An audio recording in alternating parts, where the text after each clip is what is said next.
ক্যাম্পাসে লেজুর ভিত্তিক ছাত্র রাজনীতি চলতে পারবে না। এখানে আওয়ামী লীগ পরোক্ষভাবে ছাত্র শিবির এবং ছাত্র দলের মাঝে দ্বন্দ্ব তৈরি করে ক্যাম্পাসে সহিংসতাকে উস্কে দিচ্ছে।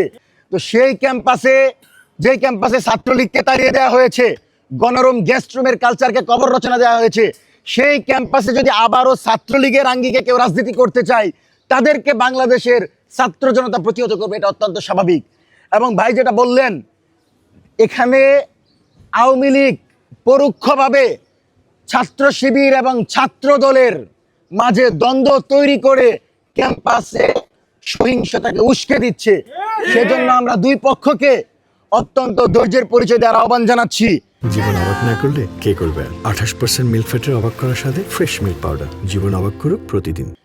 চট্টগ্রামের ঘটনা, শিবির এবং ছাত্র দলের রাজনৈতিক আধিপত্যকে কেন্দ্র করে যে ঘটনা ঘটেছে, আমরা মনে করি দুই পক্ষকেই সেখানে দোষ আছে এবং দুই পক্ষকে সহনশীল হতে হবে। ছাত্র দল ছাত্র শিবিরের মারামারির কারণে বাংলাদেশের সাধারণ ছাত্ররা ভুক্তভোগী হবে, এটা আমরা চাই না। ক্যাম্পাস হবে রাজনীতি মুক্ত। ক্যাম্পাসে লেজুর ভিত্তিক ছাত্র রাজনীতি চলতে পারবে না।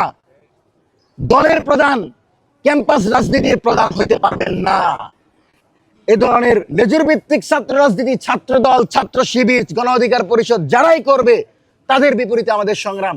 সুতরাং ক্যাম্পাসে ছাত্রলীগ পৃষ্ঠপোষকতা করে, ছাত্রলীগ বিভিন্নভাবে ছাত্রদল এবং ছাত্র শিবিরকে মুখোমুখি করে ক্যাম্পাসে সহিংসতাকে উস্কে দিচ্ছে। আমরা দুই পক্ষকেই সহনশীল হয়ে এই ধরনের পরিস্থিতি এড়িয়ে সুন্দরভাবে পরামর্শের ভিত্তিতে ফ্যাসিবাদ বিরোধী দলগুলো এবং সংগঠনগুলোকে নিয়ে বাংলাদেশের ছাত্র রাজনীতিতে আপনাদের গুরুত্বপূর্ণ ভূমিকা রাখার আহ্বান জানিয়ে আমরা এখানে শেষ করছি।